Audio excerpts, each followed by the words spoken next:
నమస్తే welcome to Disha TV Telangana రాష్ట్రంలో రైతు భరోసా ఎప్పుడు అమలు కాబోతుంది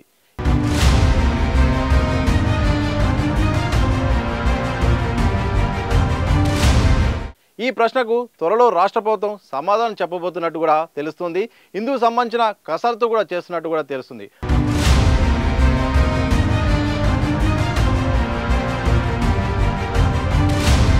మరోవైపు మహిళలకు పింఛన్ల పెంపు కూడా ఈ అంశం కూడా పరిగణలోకి తీసుకున్నట్టు తెలుస్తుంది ప్రధానంగా ఇటు ప్రతిపక్షాలు ఇటు రైతుల నుండి పెద్ద ఎత్తున విమర్శలు వస్తున్నాయి ప్రతిపక్షాలు అయితే ఇటు ఏకంగా బీజేపీ బీఆర్ఎస్ మిగతా పార్టీలు కూడా నిరసన కార్యక్రమాలు చేస్తున్నాయి ఏమైంది రైతు బంధును రైతు భరోసాగా మార్చారు కానీ అది అమలు ఎప్పుడు సంవత్సరం అవుతుంది 6 గ్యారెంటీలు అంటున్నారు ఇంకెప్పుడు అమలు చేస్తారంటూ కూడా ఇటు ప్రభుత్వాన్ని టార్గెట్ చేస్తూ ప్రతిపక్షాలు విమర్శలు చేస్తున్నాయి మరోవైపు రైతుల్లో కూడా కొంత ఆందోళన వ్యక్తమవుతున్న సందర్భం కనిపిస్తూ ఉంది అంటే పంట పెట్టుబడి సాయం కోసం రైతు భరోసా ఇస్తామంటూ ప్రభుత్వం ప్రకటించింది కానీ కొన్ని అనివార్య కారణాల వల్ల అది వాయిదా పడుతూ వస్తుంది ఇప్పటికే మంత్రివర్గ ఉపసంఘం బట్టి ఆధ్వర్యంలో కొనసాగుతుంది జిల్లాల్లో కూడా సమీక్షలు సమావేశాలు చేపట్టినారు రైతుల నుండి రైతు సంఘాల నుండి ప్రజల నుండి చాలా అంటే ఫీడ్బ్యాక్ కూడా చాలా తీసుకున్నారు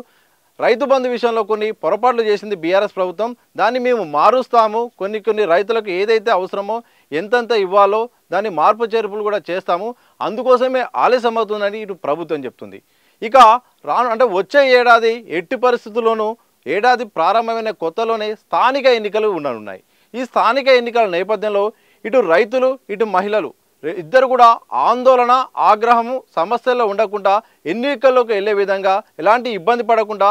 ఉండే విధంగా ఇటు రైతు భరోసా ఇటు మహిళలకు సాయం చేస్తే ఇది ఎన్నికల్లో కలిసి వస్తుంది ఏదైతే విమర్శలు ఆరోపణలు ఉన్న నేపథ్యంలో తిప్పికొట్టినట్టు అవుతుంది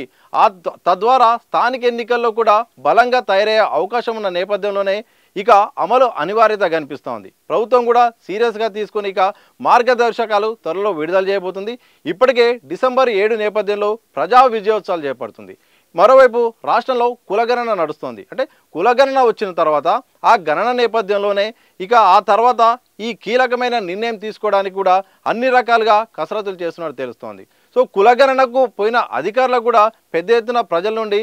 ఫీడ్బ్యాక్ వస్తుంది విమర్శలు కూడా వస్తున్నాయి అంటే ప్రశ్నలు వీళ్ళు అడగాల్సిన ప్రశ్నలే రైతులు అడుగుతున్నారట అసలు మా పింఛన్ ఎప్పుడు వస్తుంది మాకు రైతు భరోసా ఎప్పుడు వస్తుంది మా రుణమాఫీ ఇంకా కొన్ని సాంకేతిక కారణాల వల్ల కాలేదు అది ఎప్పుడు వస్తుందని కూడా విమర్శలు వస్తున్నాయి అంటే రుణమాఫీని ఎంత చేసినా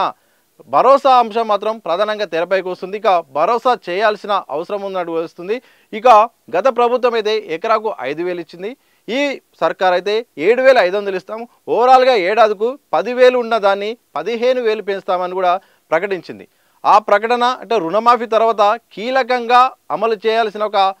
పెద్ద టాస్క్ భరోసా ఈ భరోసా మరి ఎలా అమలు చేస్తుంది మరోవైపు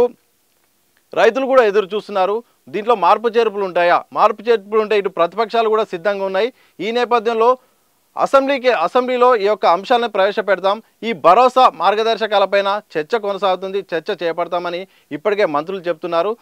మరి ఆ చర్చ ఎలా ఉంటుంది ప్రతిపక్షాలు ఇంకేమైనా సూచనలు చేస్తాయా భరోసాల మార్పులేంటి రైతులకు ఇంకే విధమైన సాయం చేస్తుందో తెలియాలి ఏదేమైనప్పటికీ ఇటు స్థానిక ఎన్నికల కంటే ముందే అంటే సంక్రాంతి తర్వాత స్థానిక ఎన్నికలు ఉండే అవకాశం ఉన్నాయి ఆ లోపే భరోసా అమలు చేయాలని చూస్తుంది మరోవైపు ఈ పింఛన్ల పెంపు కూడా చేసే అవకాశం ఉంది సో ఈ 2 అంశాలు చేసిన తర్వాతనే ఎన్నికలకు పోవడానికి అన్ని రకాలుగా సిద్ధపడుతుంది రాష్ట్ర ప్రభుత్వం మరి చూడాలి భరోసా ఎలా అమలవుతుంది అమలవుతే వచ్చే ఫీడ్బ్యాక్ను ఎట్లా ముందుకెళ్తుంది ఇటు ప్రతిపక్షాల నుండి వచ్చే ఆరోపణలకు ఎలా సమాధానం చెప్తుంది రైతులు ఎలా రిసీవ్ చేసుకుంటారు ఆ రిసీవ్ చేసుకున్నది స్థానిక ఎన్నికల్లో ప్రభావం చూపుతుందా తెలియాలంటే మరికొద్ది రోజులు ఆగాల్సిందే